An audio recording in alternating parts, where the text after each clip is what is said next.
Hello my friends and welcome back to another Super Mario Maker 2 video. Today we're gonna be doing something completely different.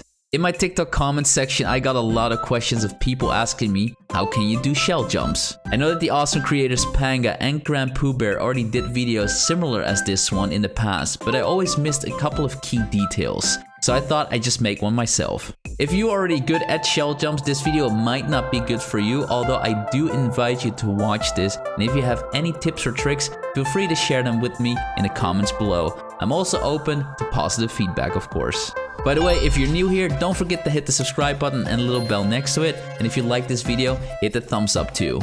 First, I want to explain to the people that are new here what a shell jump actually is. A shell jump is not just jumping on a shell or jumping on a Koopa. It is one of the most famous Kaizo tricks in the game. You see the shell jumps a lot in Super Mario Maker 1, Super Mario Maker 2, and Super Mario World ROM hacks, but you can actually do shell jumps in a lot of other Mario games as well. By the way, I just uploaded 4 shell jump training levels to my account, so if you want to play along while watching this video, you can find the level codes in the description down below.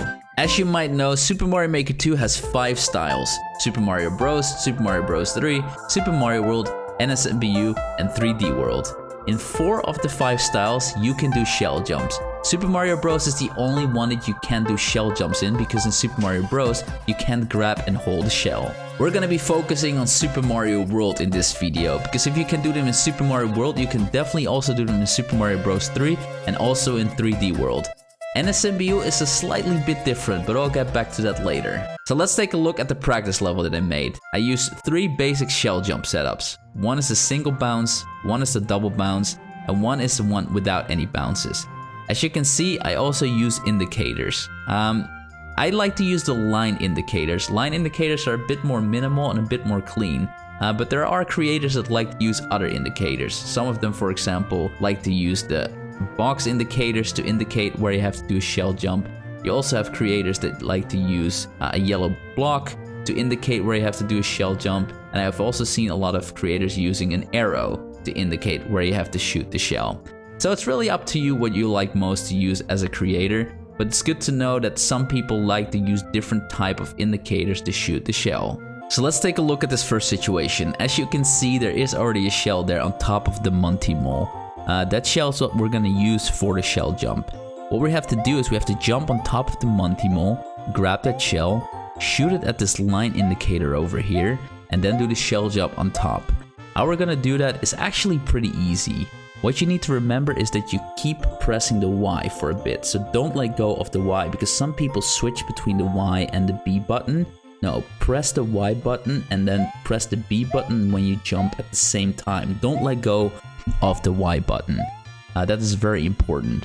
So as soon as you jump on the mole to grab the shell, you grab both B and Y at the same time, and as soon as you reach the line, when you're going up, you let go of both buttons for just a fragment of a second, and then you immediately re-grab both of the buttons again. So what you're gonna have is this. You're gonna you have both buttons pressed in, quickly let go, and immediately re-grab them again while you're at the line, while you're going up, right before the peak of your jump, which creates this. So I also displayed the controller on top here, so you can see what's happening. Let me quickly reset this room to show you again. So you keep holding Y, so when you're walking around here you can just hold Y, and you use B to jump up, and when you reach the line while going up, you just release both Y and B at the same time to immediately re-grab it again. There you go. So now let's look at the second situation. It's almost similar as the first situation, but here the fact is that the shell is not waiting there for you yet. The shell is currently still a Buzzy Beetle, which is gonna hurt you when you hit it. So that means you have to jump on it twice. First time to make it a shell, and then the second time it becomes the same situation as the first situation, that it becomes a shell that you can use to do the shell jump. Well, in this case, it's possible to do it both ways. So you can first, for example, jump on it, and then jump on it again to do the shell jump. So you kind of create like the first situation over again. What you can also do, and that's what happens in a lot of shell levels, is that you have to act immediately. So you have to keep jumping on it. So again, you keep holding the Y button, you use the B to jump without letting go of the Y. You bounce up once without releasing any of the buttons. You bounce up the second time without releasing any buttons until you reach that line. When you reach the line, you immediately let go of both of the buttons again and then immediately re-grab them again. So you have the same situation as before. So here, so I have Y pressed, I jump up, don't let go, and then let go as soon as you're at the line. And now we're at the last situation. The last situation is always a little bit trickier, or at least I found it more trickier. The thing is that you have to do the jump with the B and then immediately almost after that let go as soon as you reach the line again. With the previous one, you can hold Y and B for a little bit longer. Here you have to act a little bit faster. As you jump on the beetle, you don't have any other enemies that you can bounce from, but it means you're just standing still on the floor, going up and down. So here you indicate yourself when you're gonna shoot this. So you see, as soon as you reach the line, right before the peak of your jump, you're gonna just have to let go. And there it is. I have a couple of things that you definitely should remember that will help you doing those shell jumps. One of them is stay away from the wall at least 2 blocks all the time. The third block is the sweet spot to be able to interact with the shell. Too close to the wall, you miss it, you won't interact with it. Too far away from the wall, the shell will definitely go way below you. You won't be able to interact with it either. So the third block is always the sweet spot. Another one to remember is as soon as you shoot it and it goes underneath you, it means that you shoot it too quickly. If it shoots above you or you get hit by it, it means that you shot it too late. So always try to take the line to learn at what moment you have to shoot the shell.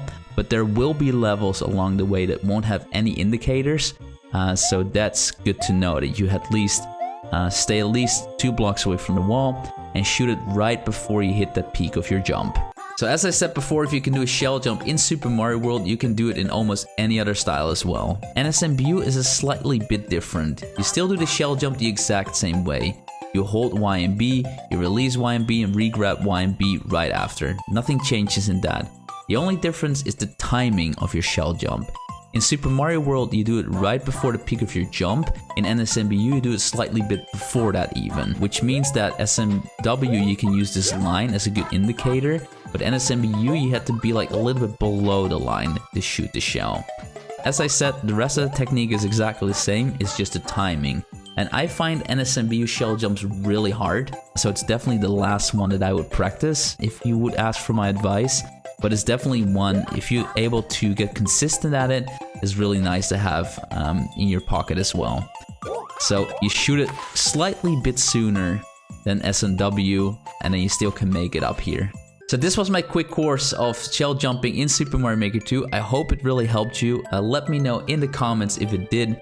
If you still have difficulties, please don't give up. It can take some time to learn them, but eventually if you can do them, it feels so great.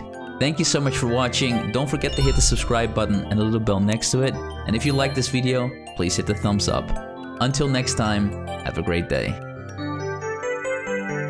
Oh, by the way, if you want to see my previous video, click on the thumbnail and YouTube will automatically warp you to it. Oh, and please also follow me on TikTok and Twitch.